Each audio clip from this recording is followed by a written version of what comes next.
I like your jacket today. Thank you. If you are on our Patreon, which everyone should be, it's this big like brown fuzzy thing that I actually like successfully thrifted because I'm not successful at thrifting almost ever.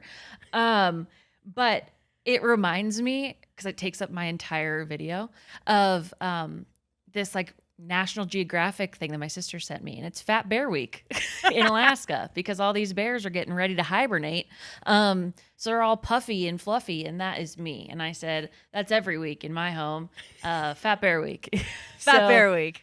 Fat Bear Week, brought to you by Emma Norman and Honeydew Podcast. Welcome. Abso-fucking-lutely. I think there are a lot of things that we can be inspired by when it comes to fashion, and I can't think of a better thing than fat bears. Then fat bears. Fat bears.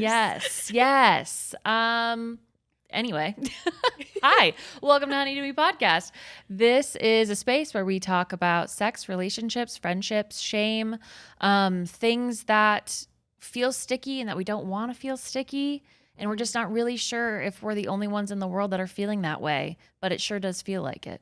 It sure does feel like it because it's scary to talk about it. It's scary to admit when something feels different or something didn't go the way that you wanted to, because we're told sex and relationships and our mental health should all like come relatively easy. And if it doesn't, you're probably broken. But the thing is, you're not broken, or everybody else in the entire world is broken. Maybe we're all broken together, but that's okay. That's what we're here for, to help you walk through the harder things, pun intended, while we're right there with you. Yes. Abso-frickin-lutely. And you can be right there with us on so many planes. So this is one of them. Another one is, like we mentioned, we have Patreon, which we have so many amazing downloadables. Most recently, we just put out Dirty Talk 101, which is a whole complete guide to how to dirty talk, how to find your vocabulary, how to find what kind of like persona you want to claim in the bedroom, how to set up your vibe. But we have so many others. Okay, by that I mean like 4. But they keep getting better and better, these downloadables, and they are sitting for you at our Patreon, waiting for you to just crack them open.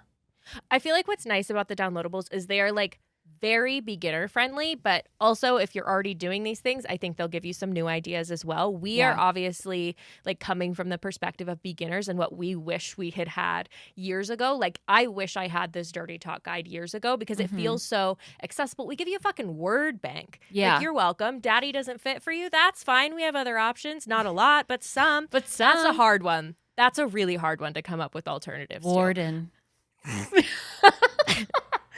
That's not in the downloadable. That one just came right off the dome. That's a freebie right off the dome. Freebie. But we have so much on our Patreon. All the other downloadables are fantastic, if I do say so myself. Yeah. We also have exclusive minisodes, exclusive extended interview episodes where our guests give us like actionable steps that you can apply as soon as you turn off the episode. And it's where you get our video episodes, which we've heard are worth it. Yes. Worth it. Worth it. We also have our book club, which is on there for free. So if you're not ready to commit to paying each month, which I understand, I get it, whatever, you should, but whatever. You can also access all of our book club documents there. You can also join our book club at the link in our bios. And last housekeeping item, because we are not great at housekeeping. Yeah, give it to us. I'm not great at keeping my actual house or this. Or this virtual one. Our merch is available and ready for you to get all comfy, cozy this fall. It is raining outside my window right now. All I want to do is put on my Honeydew Me sweatshirts, but they're dirty because I wear them all the time, and I also get stains all over them. I don't think I own an item without a stain at this point. I don't. I can't. No. I can't. I keep blaming my kid for it too, but it's 100% me. Yeah. It's 100% me.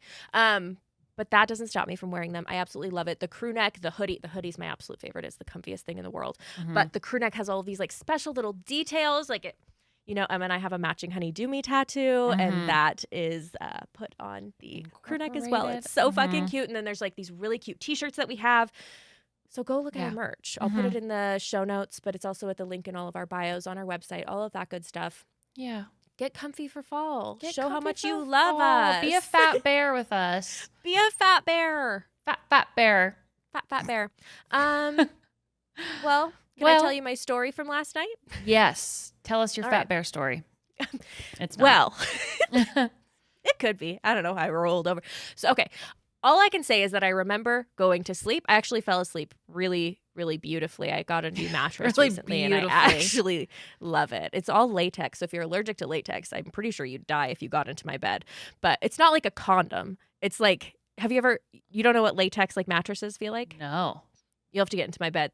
They're Okay. fabulous. Okay.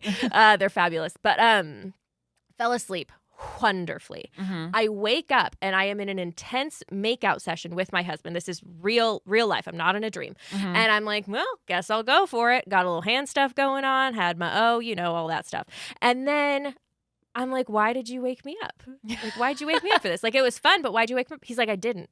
You woke me up. You rolled on top of me and started making out with me. Like, I don't think that's true. I don't think that's true. That's so funny. That's crazy. It is crazy. I don't really know where it came from. I don't remember having a sex dream. Yeah, because a lot of the times that'll spur us to move around and try to find something warm to hump next to us. If anything's going to inspire me to hump something, it's a sex dream. But no, that wasn't what happened. So I don't really know what's going on there. Bring it up to my therapist later. I need to bring it up to my therapist. Just get into extreme detail. And she's just like, none of this matters to me. Actually, none of this is saying anything. No. You were just horny. You're just horny. In the middle of the night. I guess it's because it's Hallows Eve season and I'm the witching hour, you know? The witching hour. A spirit has possessed you. The horny Needed one. somebody to touch my puss. I don't wish I said that. I wish I didn't say that. I wish you didn't either. All right. But I think that's kind of the MO. We need some push mush. Puss mush. Remember we used to say that? That was disgusting. Disgusting, but it gets the point across, just like hot dogging does. I say either of those things and you know exactly what I'm talking about. Unfortunately, we do. Yeah. I guess kind of that goes ish with today. It always goes with today, right?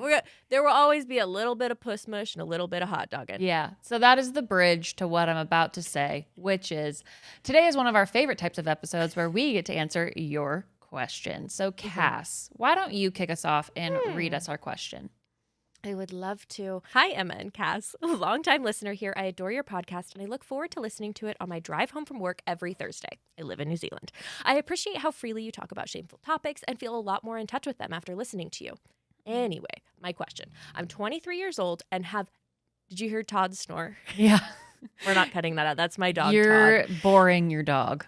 I'm boring this. I need to have like a more enthusiastic voice. Anyways, Todd's bored as shit, but that's okay because Todd can't relate to this because he's not a human 23-year-old woman. Anyways, my question. I'm 23 years old and have never had an orgasm. I have a wonderful boyfriend whom I very much enjoy having sex with, but cannot finish and have not been able to finish with the other people I've slept with. I also masturbate relatively frequently and have tried a few different toys and manual stimulation as well. I recently talked to my friend about this, who suggested watching porn to see if this helped, but I really just couldn't get into it. I have a pretty active brain and sometimes will struggle to be fully in the moment, even when I'm turned on and enjoying it. I don't know if I'm able to be fully present. Am I broken? I know you usually say that everyone is different, but I often find sex and masturbation feels nice with smaller pockets of pleasure. My boyfriend is great and prioritizes making me feel good with going down on me, encouraging me to use toys when we're together, etc., but I still can't. Is it possible that I just am not capable of orgasming? I'd really appreciate your opinions and advice. Keep doing what you guys are doing with the pod. Love your work, and I love hearing what you have to say. Signed, a girl who wants to come. Yeah. I am also a girl who wants to come. We all are. We all are. Deep down, we're all a girl that wants to come. Yeah. That's where we can all relate to each other. Exactly. Like you said. Biologically. We might all be different, but end of the day, no, absolutely not. You are not broken. I totally understand and validate, though, that it is extremely frustrating when your body isn't doing something that you want it to be doing. Especially when it's with another person. Like, I know we're talking about masturbation, but you're also talking about having sex with your partner. And it's like, it's frustrating when you don't feel like all of these pieces are coming together to give you pleasure. And that's quote unquote what it like should be doing in this moment. So that is very frustrating. And I totally validate that experience. But no, you absolutely are not broken, my dear sweet girl who wants to come. Can you imagine we just said, yep, Sorry. You're SOL, babe. And that's the end of this 10-minute episode. Oh. So, no. No. There are so many things that can get in the way of an orgasm. Like, really a billion things. I know for me, I have struggled having an orgasm when I'm on certain medications, and it's just felt impossible. Like, I could not get there. And we've both talked about how, like, we've kind of forced ourselves to have orgasms, maybe when our bodies weren't ready for it. Yeah. And it's like, that doesn't feel good. So it's like, where does it leave you? And it's going to sound counterintuitive. So hang with us for this one. But we want you to take having an orgasm off the table. That's going to be your first step in this. Sounds crazy. Sounds crazy when that's your goal, but I think it'll actually get you closer to what you want. Yeah, exactly. I mean, there is nothing that has pushed me farther away from an orgasm, either solo or with a partner, than when I've wanted one so desperately, but my body, I already know my body has shut down. Like my body has stopped wanting to engage in touch, in sensation, in play, but my mind is like, this is what should happen right now. I want it, and I'm going to command my body to give it to me. And it's like beating a metal, like a steel wall with a tiny little stick. Like nothing's going to come out of there. And if it does, it's not going to be good or worth the reward at all. No, I realize you said you've never had an orgasm, so I'm not going to phrase this as a question of whether you've had this type of orgasm. But Emma and I have both had the type of orgasm where you really squeeze it out and it fucking sucks. It's really, I don't know, it does not feel good at all. It feels cheap. I feel very used, even though I was the one using myself. And it's just my body's like, why? Why would you make me do that? And it's like, I don't know, because I thought I should want it. Yeah, but it's nothing to write home about. It's just not a good one at all. No. So taking this off the table completely, I think will start to like ease the pressure off of these doors and these hinges that are like coming down so hard. I know you're not coming down so hard. Here's the thing. I know you're not. Here's the thing. I won't miss an opportunity for a pun. Okay. I'm so sorry, but I'm not going to miss that. That was beautiful. I'm take this op. And I'm going to use it. Sorry. It's my podcast. Anyway, we talked about like the orgasm gap with Keely Rankin, all about the more we focus on the orgasm, the harder it is to reach. It is just like we're saying, it is inaccessible the more focus we put on it. And it just becomes this thing that you quote unquote should be having. And the more we should ourselves, the more we shit on ourselves, basically. Like, I was trying to make another pun with that one, but it didn't work. It didn't. You're shedding. I'm shedding my fat bear. I know. I'm getting shedding my fat bear. Pressure and stress are like the biggest cock blockers. Yeah. Like you are never going to achieve a really good orgasm by putting pressure on yourself and stressing about it. I mean, unless the pressure is like a really good toy. You know what I mean? Yeah, but like psychological pressure. And going back to what we've been saying, like we think we should want certain things when it comes to sex. There's so many like social narratives around what good sex is, around what should make us orgasm. But if that's not working for you, like you're not going to come. And if you do, it's not going to be that great. Yeah.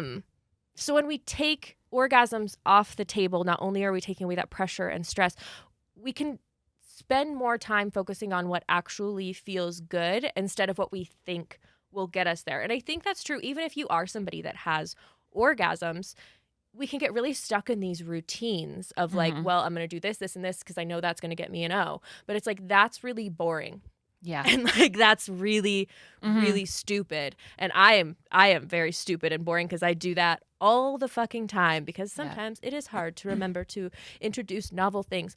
But it is so important for like your long-term sexual, I don't know, well-being. Yeah. I was going to say, when thinking of solutions for your question, it did very much remind me of like what I would say to someone who feels stuck in a routine and feels stuck in like this pleasure I don't know, like spinning their wheels and not getting anything new in this plateau, I guess is what I'm looking for. A pleasure plateau. A pleasure opposite plateau. of a pleasure palace. Yeah, exactly. It's not fun. No hills, no stairs, no windows.